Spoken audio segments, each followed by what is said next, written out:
Welcome to this explainer. Think about what you probably have sitting in your fridge right now.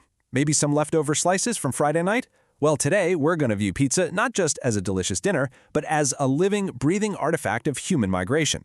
As a food historian, I absolutely love this because by tracing the journey of a single slice, we can actually map out centuries of trade, exploration, and massive cultural shifts.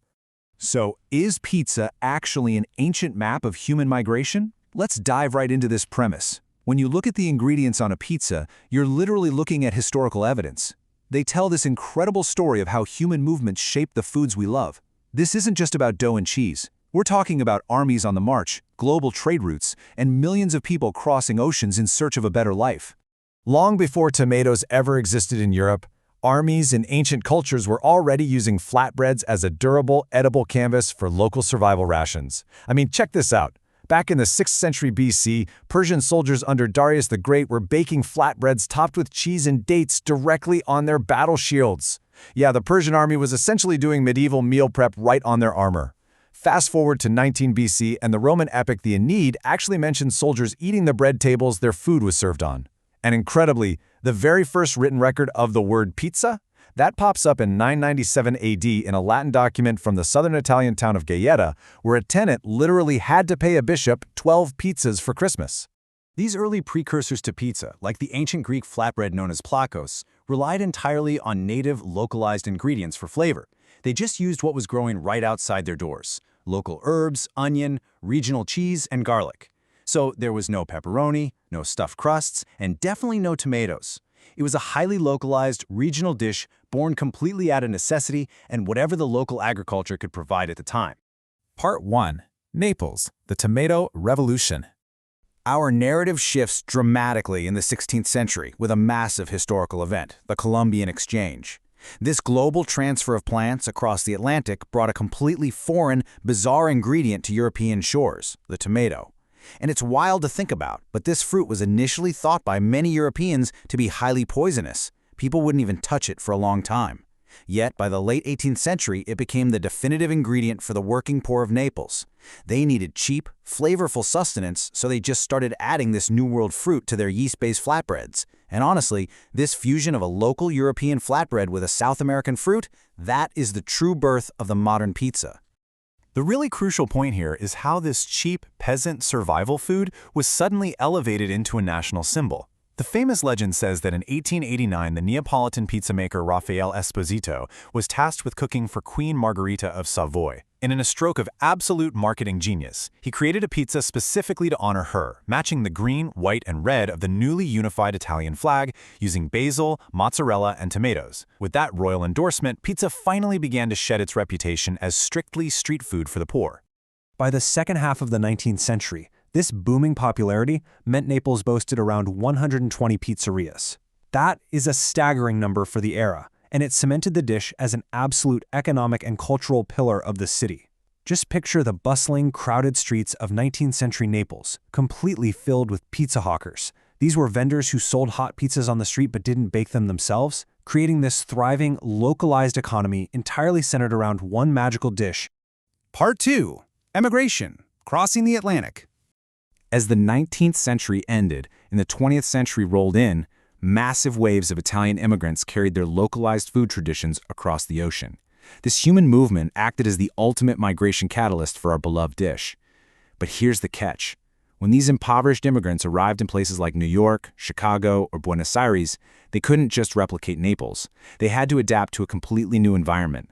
They didn't have the same flour, the same water, or the volcanic soil needed to grow San Marzano tomatoes. They had to innovate based entirely on their new surroundings. And that necessity, combined with newfound abundance, fundamentally changed the actual architecture of the pizza itself. Step 1. In cities like Buenos Aires, there was a severe lack of traditional domed brick pizza ovens. So local bakers adapted by cooking pizzas in square bakery pans, creating a completely new style right then and there. Step 2. The economic prosperity of the Americas meant ingredients like meat and cheese, which were sparse luxuries back in Italy, were suddenly incredibly abundant. Because of this newfound wealth, immigrants began piling on the cheese and creating much thicker, heavier crusts just to hold it all. Part 3. The Great Divide, Traditional Italian versus American Adaptation. Now, this massive culinary divergence actually sparked a huge reaction back in Italy.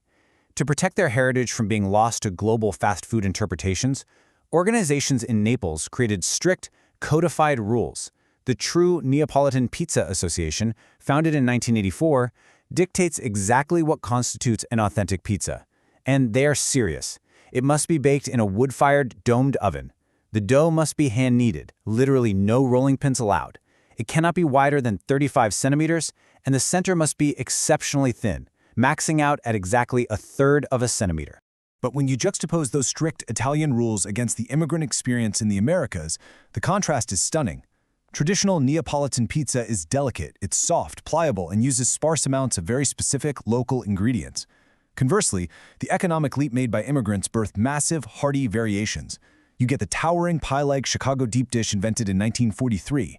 You get the incredibly thick, spongy, cheese-heavy pizza de molde, baked in pans in Buenos Aires. The dish physically morphed to reflect the wealth and the resources of its new home.